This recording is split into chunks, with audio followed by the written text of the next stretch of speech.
Aider vos consultants à adopter un mental de champion pour performer, c'est l'objet de cette vidéo. Bonjour à toutes et à tous, bienvenue ici. Je suis David Vigneron, je suis formateur en hypnose clinique, également en EFT. Je propose également une formation en ligne de coach préparateur mental et je suis par ailleurs infirmier diplômé d'État. C'est un véritable plaisir de vous accueillir sur cette chaîne YouTube. On va parler ici de mindset, on va parler d'objectifs thérapeutiques, on va parler de coaching, on va parler de mental, on va parler de technique, on va parler de beaucoup de choses très intéressantes. Je vais notamment vous partager une technique que vous allez pouvoir utiliser, que vous soyez coach, hypnothérapeute, sophrologue, relaxologue ou autre.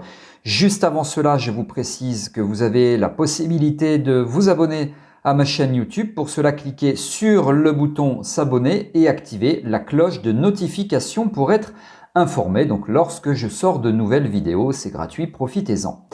Alors, comment aider vos consultants à adopter un mental de champion pour performer ? Alors, tout d'abord, je voudrais vous partager le point commun qui vous lie. Vous et vos consultants, peu importe la problématique pour laquelle ils viennent vous consulter, c'est que vous avez tous les deux un objectif à atteindre. Lui, il veut atteindre son but, par exemple réussir une compétition de ski, et vous voulez qu'il atteigne son objectif. Donc votre objectif à vous, c'est d'être bon, bonne, compétent, compétente pour qu'il réussisse sa compétition de ski ou autre chose, un examen, un entretien, peu importe. Donc ça, c'est vraiment un objectif commun. Donc la première chose, vous devez bien clarifier, bien définir l'objectif thérapeutique. Alors on utilise volontiers le terme d'objectif thérapeutique, même si là on n'est pas forcément dans de la thérapie, mais déterminez bien l'objectif. À objectif flou, connerie précise. Quand vous avez des personnes qui viennent vous voir parce qu'ils veulent un mental de champion pour performer, alors mental de champion pour performer, que ce soit un concours, une prise de parole en public, une prise de parole pendant un podcast, un peu comme je fais ici, parce que là je ne suis pas face caméra, une prise de parole face caméra, une compétition sportive ou autre, eh bien il faut viser haut, il faut vraiment viser le mental de champion, le mental du winner et pas celui du loser, le mental du winner qui réussit. Et ça, il faut vraiment bien leur expliquer les choses. Moi, je me souviens, il y a quelques années de cela, j'avais fait une intervention dans une école type un peu faculté, enfin voilà, pour des post-bac qui préparaient une profession. Et je leur dis, par rapport à vos examens, conditionnez-vous à la réussite. Dans votre tête, c'est comme si vous alliez réussir.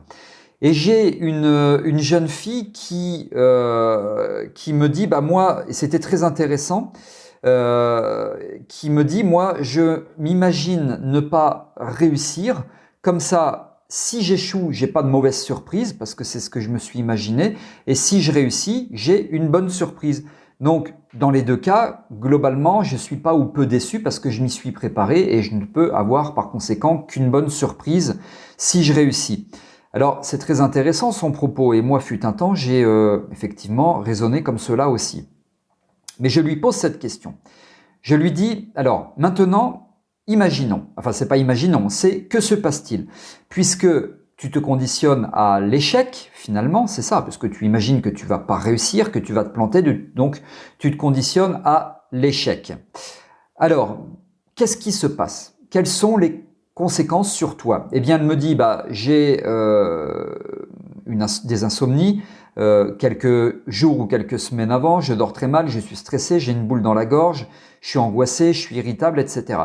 Et donc, elle m'explique cela. Donc, je lui dis, donc en fait, est-ce que tu mets toutes les chances de ton côté dans la mesure où tu n'es pas bien physiquement avant, tandis que tu te conditionnes à l'échec ? Parce que physiquement, tu prends cher. Elle me dit non. En effet. Bon, premièrement. Deuxièmement, même si tu te conditionnes à l'échec et même si tu rates, est-ce que réellement il n'y aura pas de déception, contrairement à ce que tu viens de me dire il y a quelques instants, même si tu te prépares, est-ce qu'il n'y aura pas de déception ? Parce que tu as fait 2 ans d'études, tu vas avoir fini en fin d'année prochaine tes études, est-ce que malgré tout il n'y aurait pas de la déception ? Elle me dit si, bien sûr, je serais triste parce que j'ai pas fait 2 ans pour rien. Donc ce n'est pas une bonne idée de se focaliser, de se concentrer sur les échecs. En plus, on sécrète des mauvaises hormones, notamment adrénaline, cortisol, hormones du stress. On ne peut pas dormir parce que ce sont des hormones qui empêchent la sécrétion de bonnes hormones telles que la mélatonine, l'hormone du sommeil, etc. Donc ce n'est pas une bonne idée. Donc il faut vraiment que les consultants se conditionnent sur la réussite. Il faut vraiment acquérir un mental de champion pour performer. C'est une posture, c'est vraiment l'acquisition d'un mindset, c'est vraiment comme finalement une hygiène de vie, une hygiène mentale, et ça il faut clairement leur expliquer comme je viens de vous dire ici. Alors la technique que je propose, parce qu'il y a très souvent de la visualisation dans tout ça, donc c'est de la visualisation. La visualisation elle est mentale, on est donc sur une technique mentale. Moi je vous propose d'utiliser cela avec vos consultants.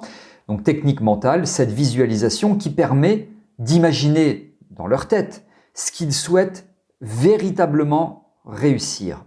On est donc bien sur un conditionnement positif qui entraîne le cerveau à se focaliser sur la réussite et non pas sur l'échec. Donc c'est focus réussite. Souvenez-vous en plus, si vous pratiquez déjà de l'hypnose, l'inconscient ne comprend pas la négation, tout ça c'est conceptuel, donc on comprend bien qu'il faut vraiment se conditionner sur le positif, sur la réussite. Et donc en se visualisant, par exemple, votre consultant se visualise réussir un entretien, une compétition de ski ou autre chose, un examen, eh bien, il stimule des hormones positives telles que les endomorphines, l'ocytocine, la mélatonine, hormones du sommeil, etc. Donc, il y a toujours un impact entre le corps et l'esprit, entre l'imagination et ce qui se passe à l'intérieur de nous-mêmes, ici physiologiquement parlant. Et donc, pour utiliser efficacement cette technique de visualisation, donc on est sur de la visualisation positive en préparation mentale, il y a un point fondamental. Idéalement, vous allez provoquer chez vos consultants un état alpha. Alors, l'état alpha, c'est cet état intermédiaire entre la veille et le sommeil. C'est un état qui est tout à fait facilitateur, qui permet d'optimiser les performances. L'état alpha, c'est un état qui se caractérise par des ondes électriques cérébrales dites alpha, et donc c'est typiquement, classiquement, l'état d'hypnose. Et donc cet état alpha, il favorise l'imagination, il favorise la créativité.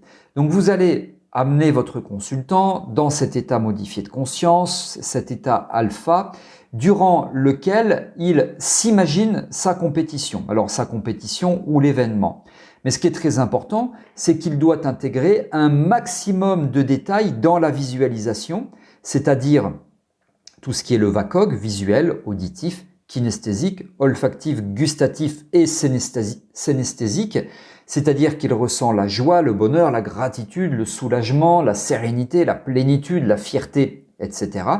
Donc voilà, donc c'est avec un maximum de détails et c'est important qu'il se projette du début jusqu'à la fin de l'événement. Si par exemple c'est un entretien oral sur un concours, imaginons, eh bien du début à la fin de l'événement, ça veut dire quoi? Il est dans la salle d'attente et l'examen n'a pas encore démarré. Il rentre dans la salle d'attente et là il s'imagine réussir avec un maximum de détails. Il voit les membres du jury, il entend les questions qu'on lui pose, il répond calmement, il se sent fier, il se sent réussir, il se sent détendu, etc. Pour autant, il ne faut pas rentrer dans un extrême, il ne faut pas qu'il danse sur les tables, vous voyez ce que je veux dire. Donc, du début, la salle d'attente, jusqu'à la fin, c'est-à-dire jusqu'à ce qu'ils reçoivent un courrier disant « Ça y est, monsieur ou madame, vous êtes reçu, vous avez obtenu la note de 18 sur 20, voilà ». Donc, c'est vraiment comme ça qu'il va construire un mental de champion. Et donc, comme je vous l'ai dit, pendant qu'il est dans son état modifié de conscience, en train de visualiser toute la scène, c'est très important qu'il y ait du synesthésique.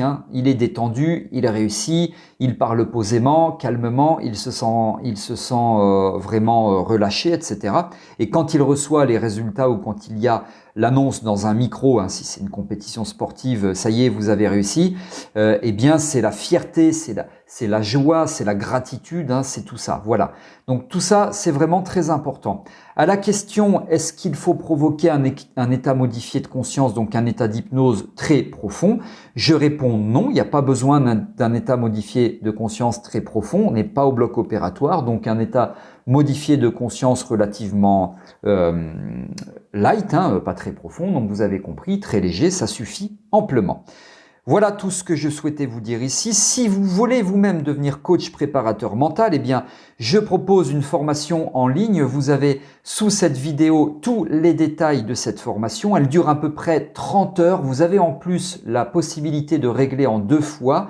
Ça défie vraiment toute concurrence. Allez y jeter un œil. Je parle notamment de l'état d'esprit, de préparation mentale et de neurosciences, du cercle vertueux de la préparation mentale, de techniques appliquées d'optimisation des performances, de routines de performance. Enfin, j'aborde énormément de choses, de structures de préparation type. À l'issue de cette formation, vous êtes capable d'accompagner des consultants sur de la performance, sur de la préparation mentale, sur du coaching mental. Donc profitez-en. Tout est sous cette vidéo et si vous l'avez aimé cette vidéo, eh bien vous pouvez liker en cliquant sur le pouce bleu. Commentaires, suggestions, questions, c'est également sous cette vidéo. Merci infiniment de m'accorder votre confiance et merci de m'avoir écouté. Je vous retrouve avec grand plaisir dans de prochaines vidéos. À très bientôt.